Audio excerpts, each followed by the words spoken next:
l'histoire de la peste à Lyon est marquée par plusieurs épisodes tragiques, notamment au XVIe siècle. La peste, une maladie extrêmement contagieuse causée par la bactérie Yersinia pestis, a frappé la ville à plusieurs reprises, provoquant des pertes humaines massives et bouleversant la vie quotidienne. Les grandes épidémies de peste à Lyon, 1628-1629, cette épidémie fut l'une des plus dévastatrices. Elle atteignit Lyon après avoir ravagé d'autres régions d'Europe.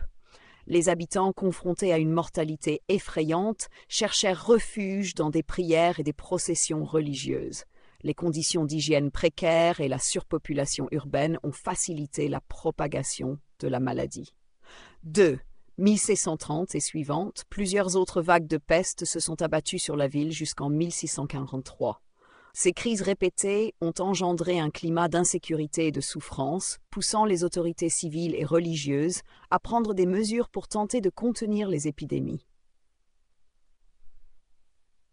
Le vœu des échevins. En 1443, alors que la peste menaçait de nouveau Lyon, les échevins, les magistrats municipaux, firent un vœu à la Vierge Marie. Ils organisèrent une procession à Fourvière pour implorer sa protection.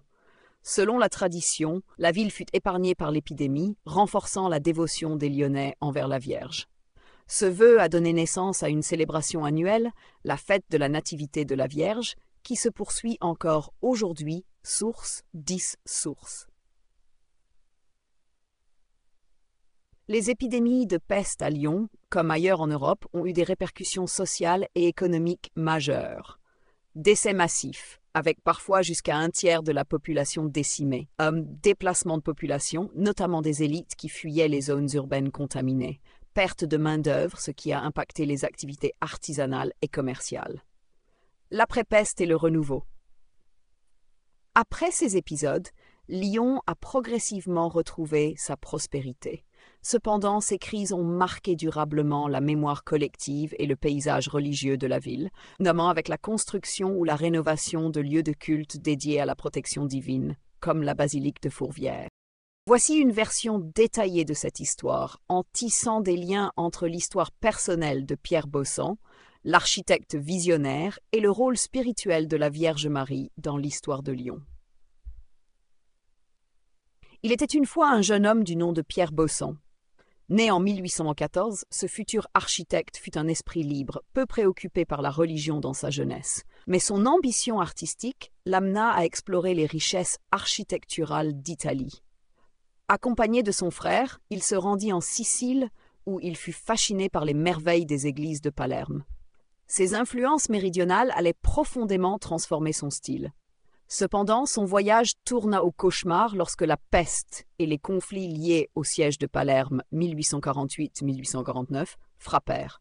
Son frère contracta la maladie et mourut rapidement, laissant Pierre seul dans une ville ravagée par l'épidémie. Traumatisé, il dut lui-même enterrer son frère avant de fuir vers Rome, où il tenta de se reconstruire. En 1850, Pierre Bossan retourna à Lyon. Transformé par ses expériences, il conçut le projet d'une basilique monumentale dédiée à la Vierge Marie, un hommage à la foi et à l'espoir qui avait marqué les habitants de la ville depuis des siècles. La colline sacrée de Lyon. Depuis le Moyen Âge, la colline de Fourvière était un lieu de culte dédié à la Vierge Marie. À l'origine, une modeste chapelle, la chapelle Saint-Thomas, servait de point de ralliement pour les pèlerins en quête de protection ou de guérison. Au fil des siècles, les Lyonnais gravirent cette colline pour demander des grâces, en particulier lors des épidémies ou des menaces pesant sur la ville. Même Louis Couès, en 1466, avait honoré la Vierge à cet endroit, renforçant son rôle spirituel dans la vie des Lyonnais. En 1638, une terrible épidémie frappa les orphelins de Lyon. Le clergé local organisa une procession sur la colline de Fourvière et offrit à la Vierge des cierges et de l'or, promettant de lui ériger 2 statues en échange de sa protection. Le miracle eut lieu, la peste cessa soudainement. En 1643, une nouvelle épidémie menaçait Lyon. Cette fois, ce fut une mobilisation collective. Les échevins, médecins, religieux et notables grimpèrent à nouveau à Fourvière pour renouveler leurs vœux. Une fois de plus, la Vierge accorda sa grâce et l'épidémie épargna la ville. la construction de la basilique Notre-Dame de Fourvière. Ces récits miraculeux, enracinés dans la foi lyonnaise, inspirèrent Pierre Bossan dans la conception de la basilique. En 1872, la première pierre fut posée sur les hauteurs de Fourvière. Bossan, influencé par ses voyages en Italie, mêla des éléments gothiques, byzantins et romans dans ce projet ambitieux. La basilique fut achevée en 1896, devenant un symbole de gratitude et de dévotion envers la Vierge Marie. Elle domine aujourd'hui la ville, témoignant de la foi et de la résilience des Lyonnais à travers les âges. L'un des témoignages les plus contemporains de cette dévotion est la célèbre Fête des Lumières. À l'origine, en 1852, une procession en l'honneur de la Vierge fut reportée au 8 décembre en raison d'intempéries. Ce soir-là, les habitants illuminèrent leurs fenêtres avec des bougies pour célébrer l'événement. Cette tradition perdure aujourd'hui, attirant des millions de visiteurs chaque année et liant la spiritualité lyonnaise à un spectacle universel de lumière.